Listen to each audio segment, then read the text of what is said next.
Every good show has something I like to refer to as a defining moment or a turning point. There may be a more proper term for this, but I like the one I'm using. This is a moment that plays a major role in defining the show and making the direction it'll be taking clear. This is often a major revelation, a character-defining moment, or a key turning point in the plot, or a moment that sets the tone of the show, usually when a show changes tone drastically. I refrain from mentioning or showing clips from specific examples here, since I only want to have to make one spoiler warning in this video. On that note, here's your obligatory Girls Und Panzer spoiler warning. Trust me, this time especially, you don't want to be spoiled. That out of the way, what would you say the defining moment or the turning point for Girls Und Panzer is? I'm sure a lot of you immediately thought of the moment at the end of episode 8, where it's finally revealed to everyone that the school will be closed if they don't win the tournament. Indeed, that is a very important and pivotal moment, since in addition to essentially giving us a plot with a defined goal, it also affects the show's tone, along with giving everything our characters do from that point on an additional sense of urgency. For me, however, it's a different scene, one from a few episodes prior, that is the true defining moment, which tells us what the show is going to be, and that it's going to be different from many other shows in the genre, and different from what we might have been expecting up until that point.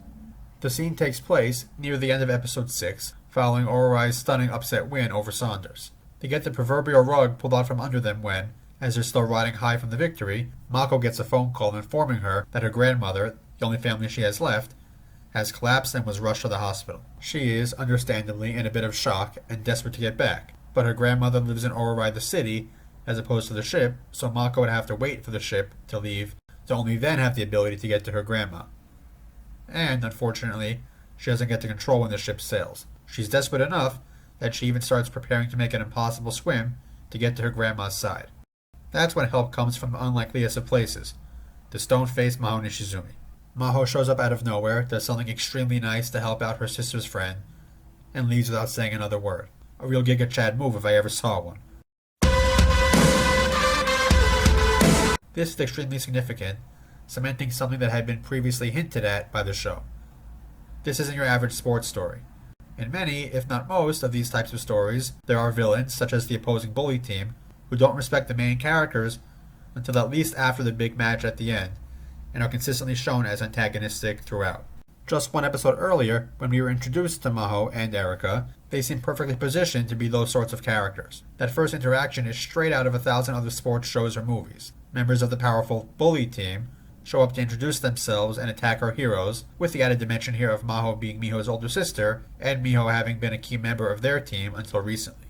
Seems pretty cut and dry, and the scenes of her and Erika watching Orai's match against Saunders do nothing to change that perception. Then, just one episode after their introduction, we learn that, especially regarding Maho, that there is much more to her character and that, cold facade aside, she's not a bad person at all. She might still be positioned as the antagonist as far as the tournament is concerned, but she's certainly not a villain. She was under no obligation to offer help to her sister's friend, someone who she doesn't know at all, and the one member of Miho's team who really fired back in their previous meeting at that, but she does so, forfeiting what was presumably her ride home, without a second thought. And she doesn't lord it over Miho or try to get anything from her through this. She just leaves without a word. The only hint we get about her reasoning is her line to Erika when she voices her concern about the decision. This, too, is Senshiro. It's also worth noting that after that first comment, Erika doesn't question Maho's decision or argue any further, demonstrating that she's at least accepted it, softening the audience's view of her character as well. As any avid fan of Girls Und Panzer knows, the only real villain is that one government asshole. All of the girls are fundamentally good people, their strong, competitive personalities and other quirks aside. Earlier in this same episode, we first see this clearly through Kei's reaction to learning of Alisa's very American wiretapping tactic and her comments to Miho after the match.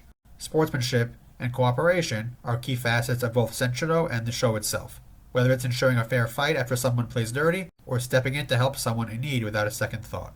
That is something unique to Girls Und Panzer, and using Maho to illustrate that really hammers home that this isn't your average sports story. Something else worth noting about this scene is that for Maho to have even been aware that someone needed help, she either had to just happen to be near enough to hear what happened, or, possibly more likely, she was actively keeping an eye on her little sister, making sure she was doing alright. As at this point, of course, we as viewers don't know how much she truly cares about and loves Miho, so this is a very subtle way of showing a very different side of her character. The more you think about it, the more touching a moment it is, and I'm sure many Maho fans started to love her at this moment. One of the best sisters in anime confirmed. It's yet another example of Girls Und Panzer's brilliant and concise writing. No moment is wasted and no time is wasted. So, while this might not be as dramatic a turning point or defining moment as you may find in other shows, that does nothing to lessen its significance as a defining moment here, upending many preconceived notions about the show and about Maho as a character, and even Erika to an extent, since, as I mentioned, apart from that one objection coming from mostly a place of surprise, she doesn't argue against her new assignment. Especially when combined with the conversation with Kay that I mentioned earlier, this scene really solidifies what Girls Und Panzer is ultimately about: sportsmanship, friendship, and cooperation, and to an extent, family. That these characters, though positioned as antagonists, are not villains. At heart, they're good people too. That becomes more and more clear as the show progresses, but this is where that theme really starts coming to the forefront. This is not your average sports story, it's something far greater. This, more so than even the awesome tank battles, I think, is why this show has managed to get as big and as loyal an audience as it has, and that's why we're all still on board, even with new releases coming at a very gradual pace. There's just something special about this show, and it's why I can talk about it for hours, and why so many of you have been enjoying my videos so far. There's much, much more to come. If you enjoyed this video and would like to support the channel, links to my books and light novels are in the description below. Additionally, check out my Patreon. Among other rewards, such as early looks and new updates for my various writing projects, you'll get to see future videos early. And, of course, if you have any thoughts on this video, or aspects of the show you'd like me to talk about, definitely share them in the comments section below. I'd love to hear them, and I do my best to read and respond to all of the comments. And don't forget to subscribe so you don't miss any future uploads. That's all for now, so until next time.